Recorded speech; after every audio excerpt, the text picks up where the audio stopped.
Je m'appelle Émeric Baudin, je travaille pour la réserve naturelle.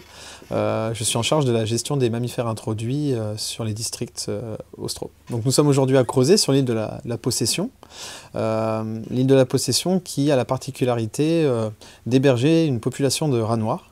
Donc c'est la seule population de mammifères introduits sur cette île.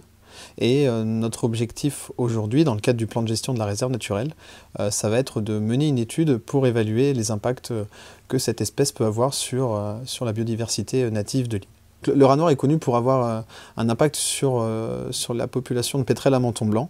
Il va prédater les œufs, les poussins dans les terriers de pétrels à menton blanc.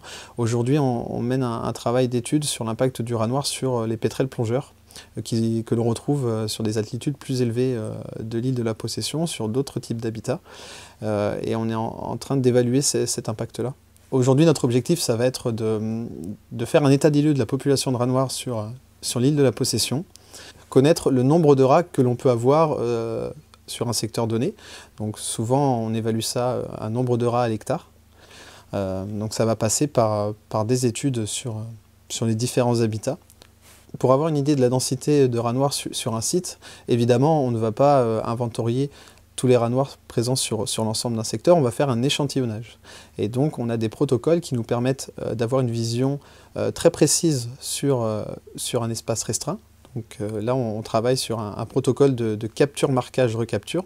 Alors, capture, marquage, recapture, l'objectif, c'est de capturer une première fois un rat, que l'on va équiper donc d'une bague que l'on va accrocher à l'oreille. Et on remet en liberté le rat et ensuite on va poursuivre notre session de piégeage et ce que l'on souhaite c'est recapturer ce rat les jours suivants. Dans le cadre de la capture, marquage, recapture, on fait juste une pesée pour limiter au maximum la manipulation de l'animal et pour limiter le stress, pour avoir le plus de chances de le recapturer. Donc pour un type d'habitat, on va échantillonner une surface qui va être représentative de toute cette zone, ce qui représente pour notre protocole une surface d'1 hectare. En plus du système de capture, marquage, recapture, on a des outils qui nous permettent de confirmer la présence du rat noir, notamment des wax tags. Ça va être des marqueurs à empreinte dentaire.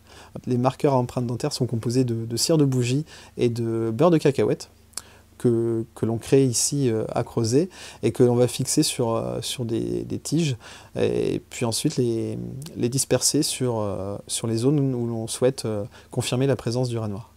Donc dans le cadre d'un projet d'éradication, on va utiliser un hélicoptère qui va disperser sur l'ensemble des habitats de l'île une quantité d'appâts et l'objectif premier d'acquérir ces connaissances, notamment sur les densités, va nous permettre d'affiner les quantités d'appâts qu'on va épandre. Donc l'objectif c'est vraiment de limiter au maximum la quantité d'appât qu'on va déverser.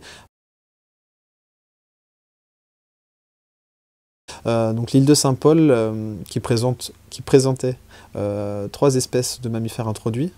On retrouvait de la souris, du rat sur mulot et du lapin. On a réussi à éradiquer 2 espèces sur les 3, le lapin et le rat sur mulot. Donc ça, l'éradication a eu lieu en 2004 et c'est un partenariat qui a été réalisé entre les TAF et des Néo-Zélandais qui ont apporté la compétence technique et qui ont permis de réussir cette éradication. Aujourd'hui, on retrouve la souris qui n'a pas été éradiquée. Donc ça, c'est vraiment la difficulté.